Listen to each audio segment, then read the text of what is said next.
Alrighty, so we officially have the extended patch notes. It literally just hit 130, so the game is down for maintenance.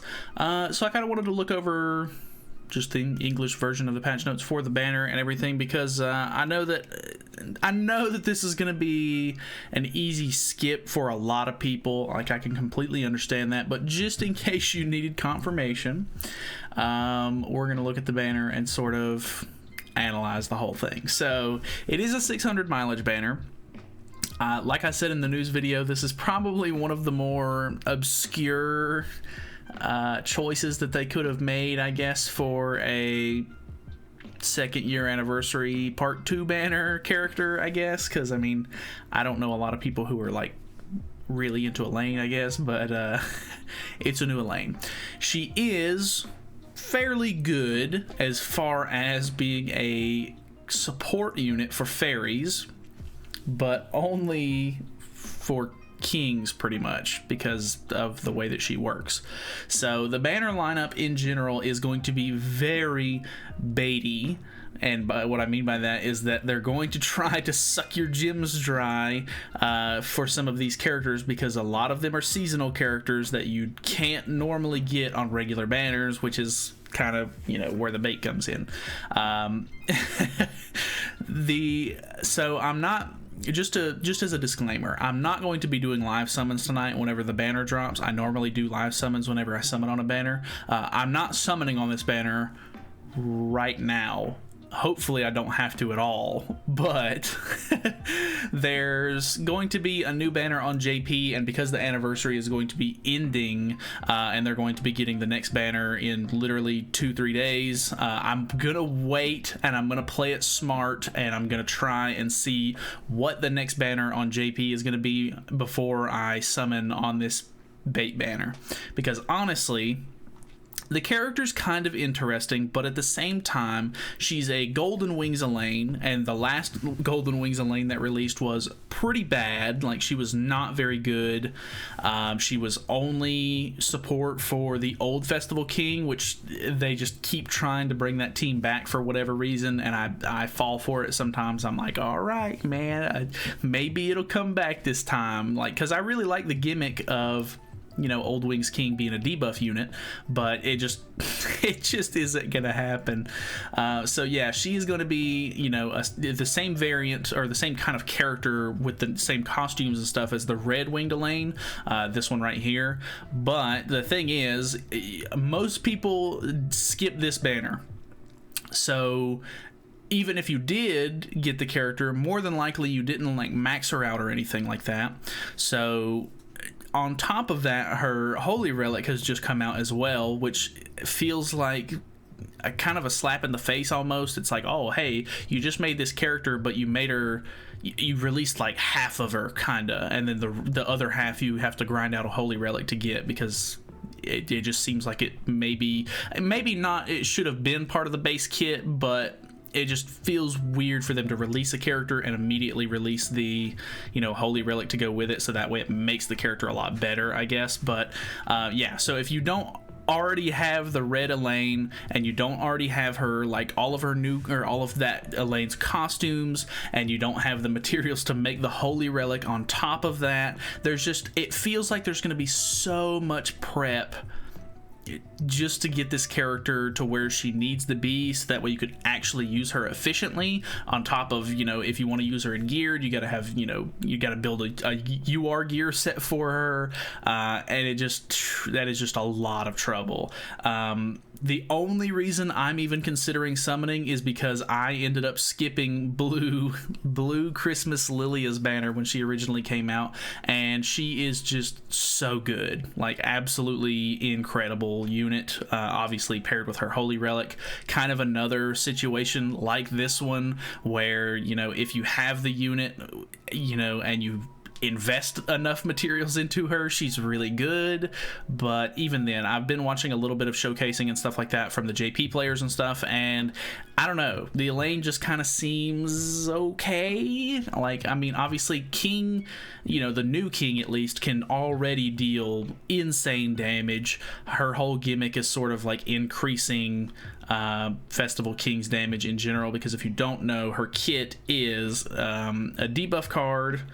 I actually think that this actually doesn't put a debuff on at level 1. I could be mistaken on that, but at level 3 it inflicts damage equal to 250% of attack on all enemies, disables buff and debuff skills for 2 turns.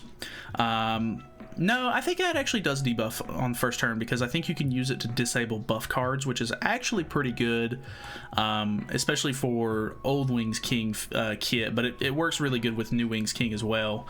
And then her buff card is increases HP related stats of all allies by 15% for 3 turns, and when attacked instantly recovers 40% of damage taken. So that one is very interesting as well. It almost seems like they're trying to make her sort of like a hybrid unit, because you could sort of kind of use this character with Bon maybe, even though Bon you really want to just run Excalibur Arthur, and because she's a fairy it's going to completely ruin that comp, so I don't think that would be a good suggestion. But the HP related stats, that's always what I end up going to, is like, oh, Bon, but I don't necessarily think that's right. I think this is more or less trying to tank up or like make King a little bit, you know, bulkier, because the new Festival King is kind of squishy. If you don't have a shield on, you could beat him down pretty quickly. Her ultimate is the same as the other Elaine, the other Elaine's ultimate, where inflicts damage equal to 630% of attack on all enemies and releases 100%. Release is deals additional damage using remaining damage in shock, poison, and bleed debuffs. So it can be pretty good if you've, you know, actually stacked enough debuffs on. Obviously that's not going to help the New Wings King team quite as much, but the old Festival King is going to get a lot of use out of that. Passive is, at the beginning of the ally's turn, applies flower petals of the sacred tree to all enemies for 1 turn. Enemies with this effect take 30% more damage and are affected by shock for 1 turn when attacked by fairy heroes. And if you don't know, I'm almost positive that her holy relic is, if the enemy has shock on them, then fairy allies deal 30% more damage, I think. We can actually look at the let's look at this. Increases all enemies damage taken while having the shock debuff by 30%. So yeah, pretty much.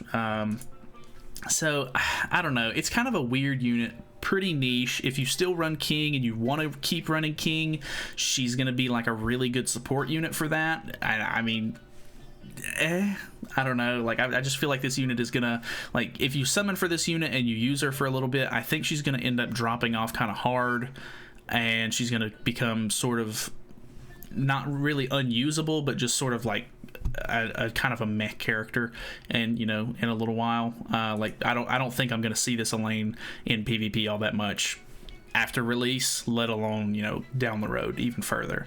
So there are some decent characters on the banner. Blue Lilia is really good. Blue Summer Merlin a lot of people really like because she's really toxic. I actually don't have Blue Hawk and Oslo for, you know, purposes that I didn't want to summon for him. And then the rest of the banner's kind of trash, but I don't know. It's a tough call. Obviously, chasing unfeatured units is never a good idea, but I'm willing to get this character and mess around with her just so that way I have a chance to hopefully pull Blue Lilia while I'm summoning. But it all could be for nothing. As soon as the next banner for JP comes out, and if it's something good and worth summoning for, I'm definitely not going to be summoning on this banner. I would much rather save for the next one if it's actually something worthwhile. So yeah, if it's something meh, I'll probably end up summoning. I don't know if I'll do live summons or not, since it'll be after the update has already gone live and everything like that. I may end up doing it. Who knows? So I guess sort of stay tuned for that. But other than that, I don't really have anything else to go over. So yeah, final verdict, I would skip this banner. Don't fall for the bait. We still have to worry about the upcoming JP festival. That's probably going to end up being the light unit that everybody's probably going to need for, probably the deer or just some other, crazy, she's probably going to be pretty insane. I think it's going to end up being an Elizabeth, but I don't know. We obviously don't know for sure. It could end up being an Estarossa or something like that. So take it with a grain of salt. Definitely skip this banner if you can. If you're super into King, maybe go for it, but just know that there's going to be a lot of investment needed. I'm not going to invest all of it into this character, even if I do get her. So I don't know. We'll see how it goes. Either way, thanks so much for watching. Hopefully you guys enjoyed the video. Feel free to subscribe if you have not already, and I'll see you in the next one.